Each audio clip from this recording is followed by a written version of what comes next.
Welcome to this week's episode of Real Talk with Garrett and Laura. Today we're going to talk about how to navigate a saturated market and lots of competition. Yeah, we're going to strategize with you on what it's like to be in a multiple offer scenario, talk about how you know when it's the one, and talk about how to be bold when making an offer on a home. Yeah, let's get into it. Okay. So the real estate market for homes is really saturated right now. There's not that much inventory to choose from. And so the question is, how can buyers combat that? Yeah. And I've got a buyer that I'm working with right now. He's looking in Issaquah and Sammamish for homes that are all split level, that then he could take the downstairs part of the house and turn it into an ADU. It's just a very specific type of house.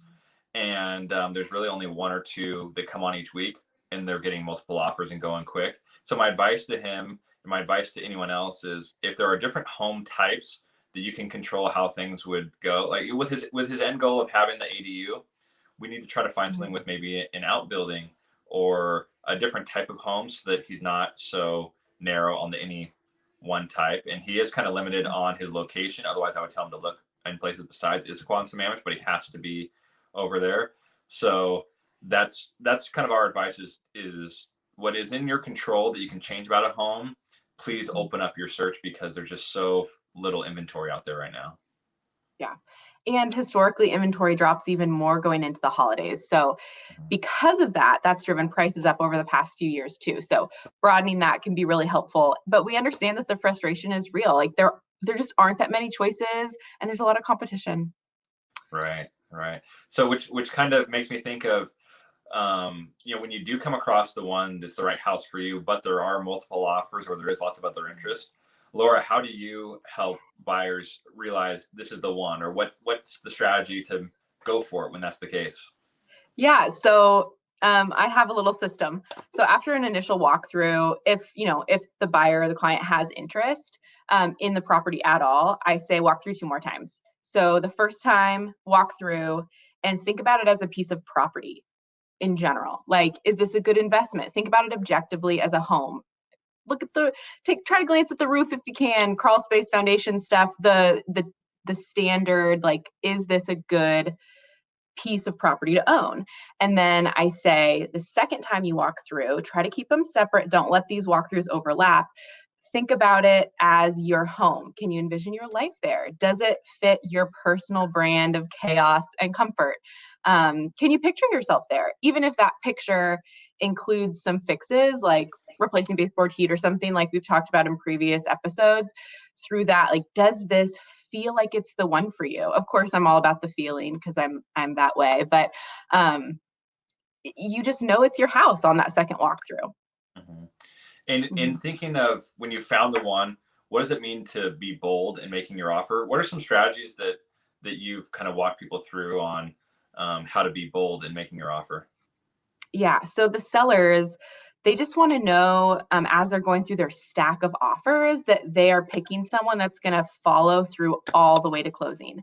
So that means eliminating ways that you can back out, whether that means, waiving the inspection, putting money towards a low appraisal. They just want to know that you're going to be through it all the way to closing, and they want to eliminate any possibility of you backing out from the deal. Well, and two, the best thing about how to stand out in what you said of money towards low appraisal, or making sure that you're going to be the person that sticks through it to the end. It's not just Mhm. about the highest dollar amount, the highest money. And there's lots of sellers right now that if they're getting 5 or 10 offers, like you said, they're going to want to go with the person on day one that's the most sure, regardless of Mhm. if it's a 5 or 10 grand difference. That always, won't always be the determining factor. So it is good to know that there's other strategies besides just the highest price that can help. Yeah. Now, of course, it's risky because you're giving up contingencies, or you're giving up ways to Mhm. back out. But if you know you want it and you're qualified, money towards low appraisal, waiving inspection, waiving financing are all things that can help you stand out. Yeah. And I mean, if you know it's the one, you don't want to back out. So it's like, that contributes to it as well. And yes, those things matter, but price does matter too. Oh yeah. And so the beauty of this season of real estate is the offer review date, because with that, you can do the escalation clause and really go to your max.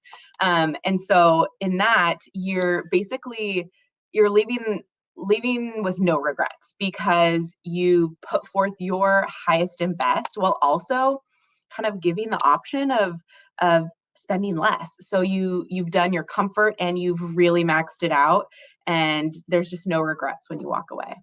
And we know with the escalation clause too, especially with the offer review date, the seller's going to wait to want to get 3, 4, 5 offers on that next Monday or Tuesday after the weekend. And so there's going to be competition anyway. So having the escalation really does make it so that you don't have buyer's remorse because you get to see the second place offer and everything that they did. So yeah, you're spot on with the escalation and everything there. And it's like we know that the market can be overwhelming. We know it can be frustrating.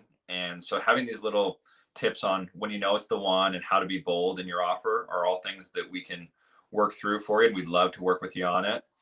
So please lean on us. Please reach out for any questions that you have. We'd also would love to hear any sort of video ideas or things that you guys would like to hear for the upcoming shows that we'll have. So please reach out, give us any questions or comments that you have, and let us know any themes that you'd want to talk about coming up.